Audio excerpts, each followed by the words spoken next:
It's really hard to have a rational conversation about Dabo Swinney and Clemson these days. Everyone is entrenched in their view. It's growing harder and harder to say, "Hey, all right, just forget what you think about the guy.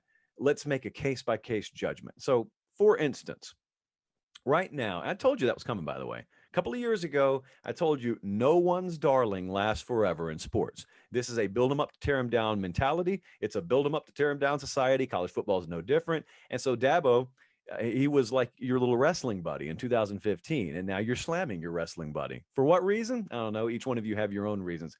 Others of you love Dabo Swinney. I just go case by case on Dabo like I pretty much do with everyone else. But he had some really good thoughts yesterday, which was Wednesday, on the transfer portal.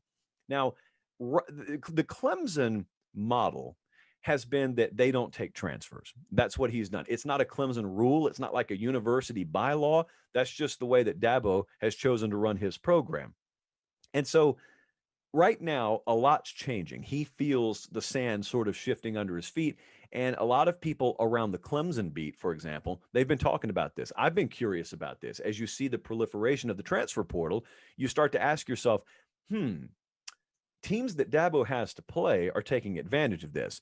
And we're also seeing what Florida's done. We're seeing what Norvell, out of maybe desperation in Tallahassee, is having to do.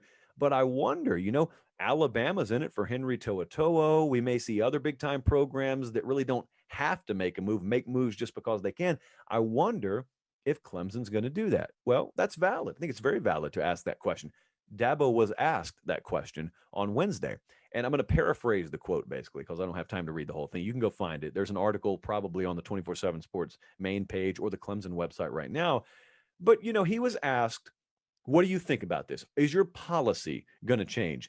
And that no transfers policy is something that I think he's going to be addressing a lot in the coming, maybe coming months, but coming years. And I've wondered, along with the rest of you, how they're going to handle that. So Dabo said, we haven't changed anything. The sport has changed. We haven't changed anything. Our surroundings are changing. The rules are changing. Different things are happening now that maybe we didn't have to deal with in the past. But the way that we evaluate is not going to change. And what he said is, we are a developmental program. We try and run things a lot like the NFL. It's not a draft, it's a recruiting process. So you are selecting your players, obviously, in a different manner. But we try and bring guys in here. We try and develop them. And we do something here unique unto the rest of the sport. That's the way you should always think about your program, Clemson or otherwise. And what he said is, he said, if things change around us, then that's fine. And we would be stupid to put on blinders and not know what's going on out there. But at the same time, nothing about what the transfer portal is now is going to change what Clemson football is. It's a really good take. It was a lot more in depth than that. He went a lot longer than that. But here's what he didn't say. Here's what I mainly want you to take away. What he didn't say is, we're never going to take a transfer. You'll probably hear some people mischaracterize him by saying that. Never said we're not going to take transfers. In fact, he kind of expressed the sentiment of, if the time comes, where we get through spring football and we've got 2 or 3 guys leave and it presents a glaring hole on our roster, then you know what we're probably going to have to do? We're probably going to have to go get a transfer. And if you were to ask me the question, you think Dabo's ever going to take a transfer? Yeah, they're going to end up taking one. It's not a source of pride. It's not going to be some situation where you have violated your principles and morals and ethical compass. They're going to take one at some point.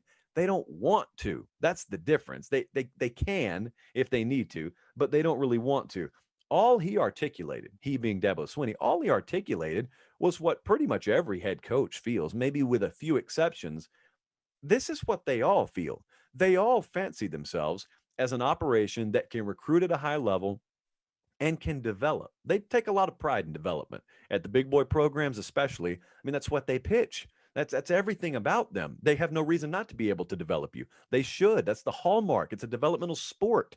So if you're going to be one of the best in the sport that is a developmental sport, you by necessity have to be a developmental program. Well, here's the mindset. If you're doing that the right way, if you're recruiting the right guys and you're developing them, you shouldn't have a ton of holes on your roster. Here's where Dabo Swinney's smart enough to look, and here's where a lot of other coaches are looking and realizing things are changing. There is a trap door under your roster that has been built really only in the last couple of years. It's a different kind of trap door. And it's not that transfers were never possible, but it's a different kind of trap door now. And that trap door exists in a couple of different portions of the calendar. One is right after your season is over, where you have guys, let's say DeMarcus Bowman, for example, who left Clemson. You could have guys leave then. But what he talked about, what Dabo talked about is, and here's the one that's really dangerous, at the end of spring practice. So you get into April and May, and guys have gone through spring and they realize where they are on the depth chart, and they've looked around at all these other great players you have here, and they don't think that they're going to be able to play. Then if guys leave, what do? It's like he said actually earlier yesterday. He said, when a guy leaves in May, we can't just go recruit another guy and get him here in the fall. So at that point, that's maybe when you have to resort to going to the transfer portal. Again, it's not that you want to, it's just that you may have to. So I'm interested to watch this because here's what I think. I think if we'll just leave this stuff alone, I know that's a very, very rarely shared opinion these days. Everything needs to be fixed every moment in time. If we'll just leave this alone, there are going to be some tough lessons learned. A lot of people are worried right now about how many guys are in the transfer portal. You should be worried about it. It's not a good thing to see that many guys in the portal. Here's what's going to happen. There are going to have to be some tough lessons learned. Some guys are going to have to, and maybe you're a freshman in high school right now, a sophomore in high school, you're going to have to watch a few of these cycles play out, and all these guys go in the portal, not find a landing spot, and end up being screwed. It's tough. I hate that it's going to happen, but it's going to happen. You just need to let nature play itself out. And hard lessons will be learned. And then 3 years from now, if you're a head coach with 5 guys on your roster on the fence about entering the portal, you can put that data in front of them and you can say, look, here it's happening every year. Mike, Jeff, Steve, it's happening every year. You got every right to go in the portal. I can't stand in your way. I wouldn't even if I could. But I really want you to think about this because all these other hundreds and hundreds of guys, they thought it was for the best too, and they ended up not finding a landing spot. Let it work itself out. But on the other end, on the university end, on the program end, on the head coach's end, they're also going to watch this. And I wouldn't doubt that Dabo Swinney is probably thinking about this in a lot more fluid context than maybe even some Clemson fans or people who follow that program who may have watched what they do in the past and speak in absolutes. You can't afford to do it right now. You can't afford to speak in absolute truths in the future because by the very nature of your surroundings changing, you have to change. I mean, I can have a coat on. Well, if I walk in a room that's 95 degrees, what do I just keep the coat on because I walked in wearing it? Or do I realize, man, I'm losing like 5 pounds of body weight per hour here through sweat. I need to take this jacket off.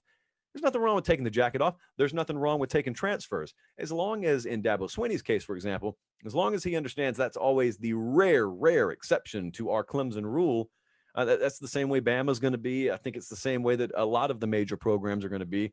They'll be fine. You'll be fine. The transfer portal scene will eventually be fine. We'll all be fine. Everything will work itself out.